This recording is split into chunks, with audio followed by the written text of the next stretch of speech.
He thought his money gave him the right to everything. A tourist in a garish green shirt, spilling beer and mockery on the royal guard like they were part of his personal show.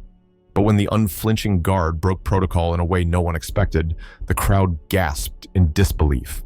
What followed was a chain of events that not only silenced the brazen tourist, but left everyone questioning their own sense of respect and tradition. Let's start from the moment it all went wrong. The morning sun bathed London in hues of gold, turning the city into a postcard-worthy scene. At Buckingham Palace, the gates stood tall, flanked by the unwavering presence of the royal guard. Among them was Guardsman Gregory, a paragon of discipline and tradition, embodying centuries of honor in his bright red tunic and iconic bearskin hat. His gaze was fixed, his posture impeccable, a silent testament to the dignity of his post. The tourists, however, were anything but dignified. Behind the barrier, a sea of cameras clicked incessantly. Voices rose in a cacophony of accents and laughter, each person vying to capture their perfect memory of this iconic tradition. Among them, one figure stood out, a loud American in a blindingly green shirt that screamed, "Born to party." He wasn't just here to observe, he was on a mission to provoke. "Hey, soldier boy!" the man hollered, waving a half-empty beer bottle. "Are you alive under that thing? Come on, crack a smile for the camera." Gregory didn't budge, not a blink, not a flinch. His stoic demeanor held firm, like a fortress against the storm of foolishness. But the tourist wasn't deterred. Encouraged by the murmurs and giggles from the surrounding crowd, he leaned closer, pushing against the invisible line of respect that everyone else had instinctively honored. "Seriously? Nothing?" the man laughed, turning to the crowd. "What's the point of these guys if they don't even move? I mean, we're paying for this show, right?" There it was. That unshakable belief that money was a universal passport to entitlement. You could almost hear the collective thought from the more respectful onlookers. This guy really thinks the world owes him applause. The man stepped forward, crossing the white line painted on the pavement, a boundary as symbolic as it was literal. He reached out, fingers poised to touch the brim of Gregory's hat. The crowd gasped. A few people muttered their disapproval, while others whipped out their phones, eager to capture whatever happened next. Gregory remained a statue, his resolve unshaken. But the tension was palpable. You could almost feel the air crackle with the weight of centuries-old tradition clashing against modern irreverence. "Unbelievable," the man muttered, stepping back with an exaggerated shrug. Then, with a theatrical flourish, he raised his beer bottle. "Let's see if you're waterproof, buddy." The liquid arced through the air in slow motion, splashing against Gregory's pristine uniform. The red fabric darkened, the stain spreading like an insult made visible. Gasps rippled through the crowd, shock and disbelief etched on their faces. And Gregory? He didn't move. Not a flicker of emotion crossed his face, but his eyes, oh, his eyes, spoke volumes. They burned with quiet fury, a restrained power that demanded respect without a single word. The crowd wasn't silent for long. Did he just... "That's disgusting. Someone call security." But the tourist was unfazed, basking in his self-perceived victory. He smirked, holding his empty bottle aloft like a trophy. "See?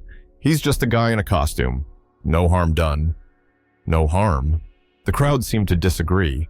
Murmurs of discontent grew louder, and the man's smirk began to falter as he realized he might not have the audience's approval after all.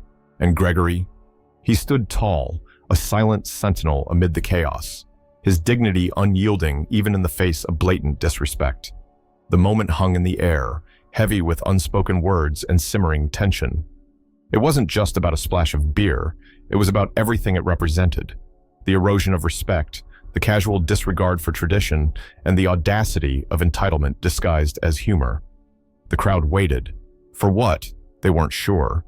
But one thing was certain, this wasn't over. The commotion swelled like a storm gathering strength. Voices clashed, some in laughter, others in outrage. "This is too much! They're not clowns!" one voice shouted, cutting through the noise. The tension hung in the air, electric and palpable.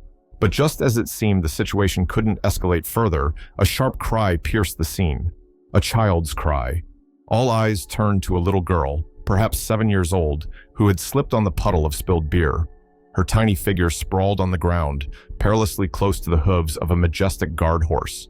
The animal, startled, began to shift, its powerful legs stamping nervously against the cobblestones. Gasps rippled through the crowd. For a moment, the chaos seemed to freeze, a tableau of panic and helplessness.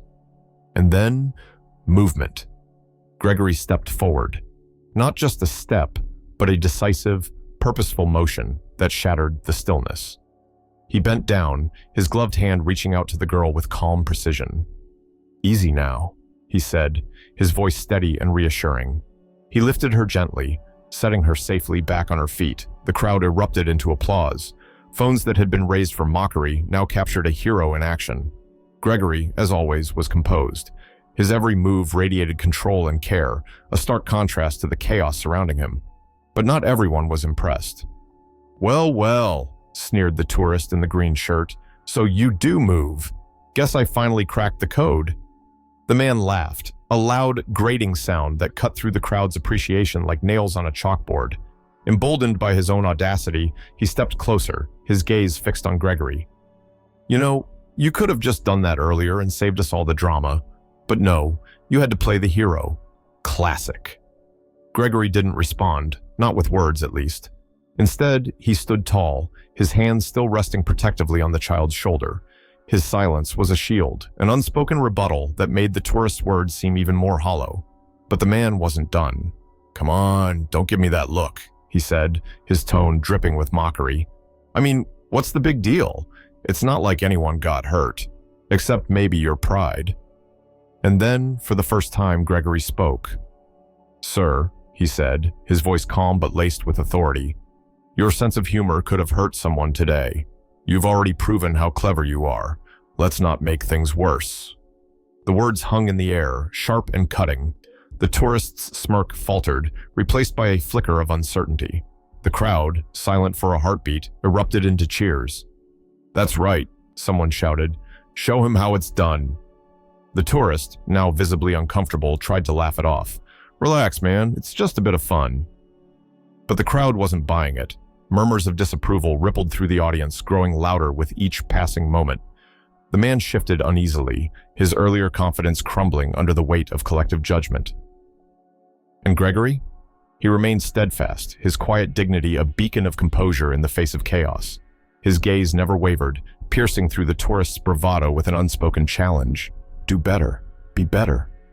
The girl, clutching the edge of her mother's coat, looked up at Gregory with wide, tear-filled eyes. "Thank you," she whispered. Gregory nodded slightly, his expression softening for just a moment. And then, as if nothing had happened, he returned to his post. The crowd roared its approval, but the tourist had never felt smaller. For the first time, he was no longer the center of attention, and the realization stung more than he cared to admit. The scene was chaotic, yet there was an unmistakable shift in the crowd's energy. Discontent had turned into action. Phones were recording, comments were flying, and in the midst of it all, the tourist in the green shirt began to realize he might have crossed more than one line. And then, the figure of calm authority arrived, a police officer. She strode through the throng, her expression firm and professional, the kind of presence that made people instinctively step back. As she approached, the tourist's bravado faltered, though he tried to hide it behind a thin veneer of indignation. "Sir," she began, her voice carrying the weight of unflinching authority, "we've received multiple complaints about your behavior. You've disrupted public order, endangered others, and disrespected a ceremonial guard on duty." The man's hands flew up in mock surrender, a nervous laugh escaping his lips. "Hey, come on! It was just a joke. No harm done, right? I mean, look, he's fine." The officer raised an eyebrow, unimpressed. The crowd, however, wasn't as restrained. "Fine? Are you kidding me?" someone shouted. "Joke's on you, mate," another quipped, earning a ripple of laughter. The officer didn't waver. "Your actions constitute public misconduct, and we'll be taking this further. Please come with me."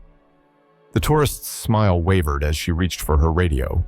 His attempt to salvage his pride came out as a stammered protest. "But I'm a tourist. I'm here to enjoy the culture. Isn't this all part of it?" The crowd groaned collectively, and a sarcastic voice rang out. "Yeah, buddy, because splashing beer on a guard is so cultural." Another added, maybe they'll teach you some local customs in a holding cell. As the officer cuffed the man and began to lead him away, the crowd's mood shifted from outrage to vindication. People clapped, some cheered, and others called out sarcastic farewells. "Don't forget to leave a review! 5 stars for the Royal Guard, 0 for you." Through it all, Gregory remained steadfast.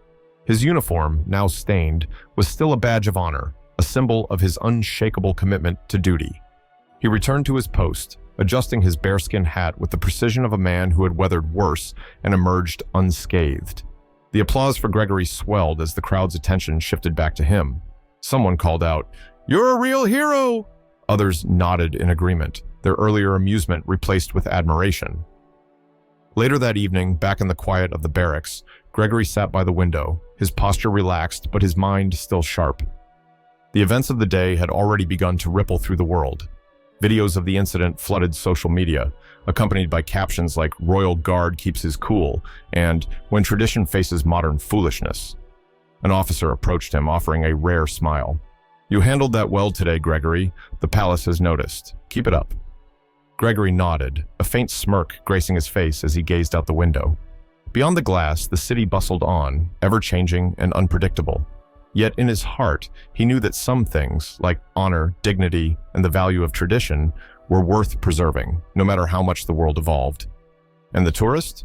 Well, let's just say he learned that not all jokes are worth making, especially when they come with the price of public humiliation and a night in a cell. The internet made sure of that.